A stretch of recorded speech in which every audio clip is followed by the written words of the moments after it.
Assalamualaikum warahmatullahi wabarakatuh. Halo semua, saya Sardos Lapito dari Lembaga Sertifikasi Kompetensi Bahasa Inggris atau LSKB.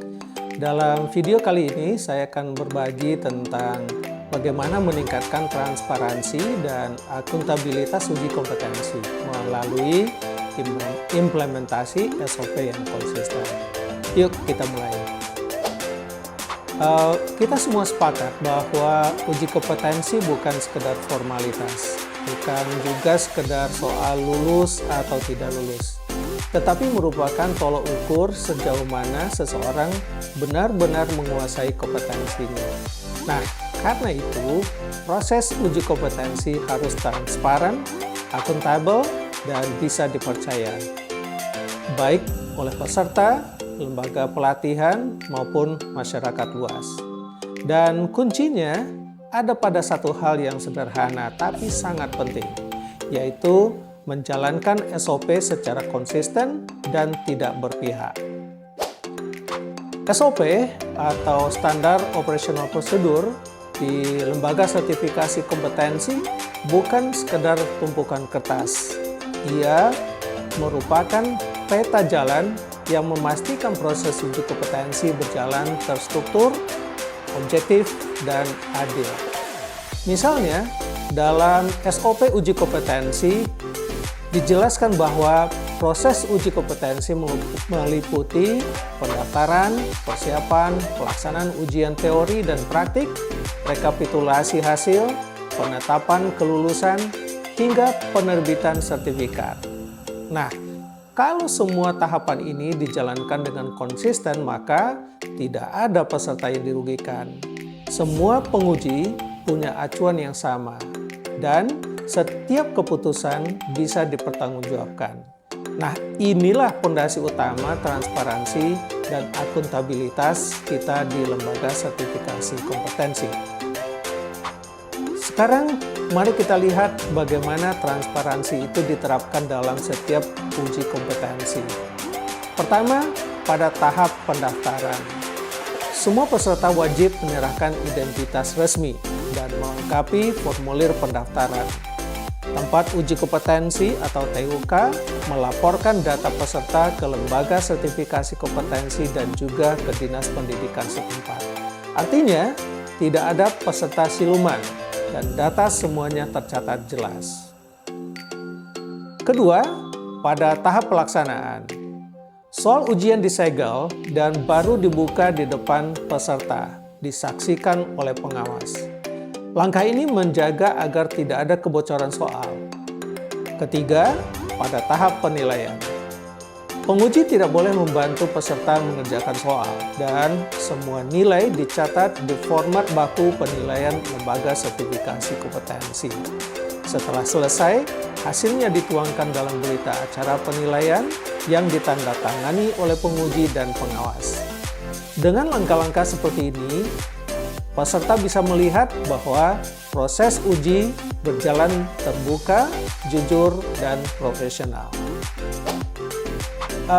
Sekarang kita bicara tentang akuntabilitas. Transparansi itu terlihat, tetapi akuntabilitas terasa. Dalam SOP uji kompetensi disebutkan bahwa Ketua Bidang Pengujian dan Sertifikasi bertanggung jawab atas keseluruhan proses uji, mulai dari perangkat, penguji, sampai hasil akhir. Setiap penguji juga punya tanggung jawab moral, menjalankan tugas secara sesuai kode etik, menghindari konflik kepentingan, menjaga kerahasiaan hasil ujian. Dengan pembagian tanggung jawab yang jelas, kita bisa menelusuri setiap proses dengan mudah kalau terjadi kendala atau aduan. Itulah bentuk nyata akuntabilitas. Transparansi dan akuntabilitas tidak akan berjalan tanpa ketidakberpihakan. Dalam SOP ketidakberpihakan, dijelaskan bahwa semua Semua pihak dalam uji kompetensi harus bebas dari benturan kepentingan. Artinya, penguji harus netral, objektif, dan tidak bias. Misalnya, penguji tidak boleh menguji peserta yang dia ajar langsung, kecuali atas penetapan resmi dari lembaga sertifikasi kompetensi. Dan setiap potensi konflik kepentingan harus diidentifikasi sejak awal. Ketua Bidang Penjaminan Mutu harus memastikan semua prosedur ketidakberpihakan ini dijalankan. Hasilnya, uji kompetensi yang adil, profesional, dan terpercaya. Lalu bagaimana penerapannya di lapangan? Ada beberapa langkah sederhana tapi efektif. Pertama, briefing rutin sebelum ujian dimulai. Semua penguji dan panitia punya persepsi yang sama. Kedua, gunakan checklist SOP untuk memastikan setiap langkah sudah sesuai prosedur. Ketiga, lakukan evaluasi pasca ujian. Bicarakan apa yang sudah baik dan apa yang perlu ditingkatkan. Kalau langkah-langkah ini dijalankan dengan konsisten, SOP tidak lagi sekedar dokumen formal, tapi menjadi budaya kerja, menjadi DNA profesionalisme kita di lembaga sertifikasi kompetensi. Teman-teman, transparansi dan akuntabilitas bukan sekedar slogan atau jargon birokrasi. Ini adalah nilai moral yang mencerminkan integritas kita sebagai penguji dan pengelola sertifikasi. Dengan menjalankan SOP secara konsisten dan menjaga ketidakberpihakan di setiap langkah, kita tidak hanya memastikan hasil uji yang valid dan terpercaya, tetapi juga menjaga marwah profesi kita sebagai penguji kompetensi bahasa Inggris.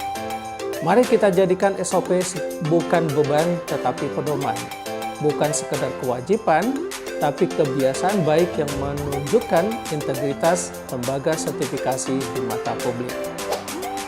Terima kasih sudah menonton. Jangan lupa like dan subscribe channel resmi kami di YouTube Lembaga Sertifikasi Bahasa Inggris. Sampai jumpa di video berikutnya dan tetap jaga integritas uji kompetensi. Salam kompetensi. Assalamualaikum warahmatullahi wabarakatuh.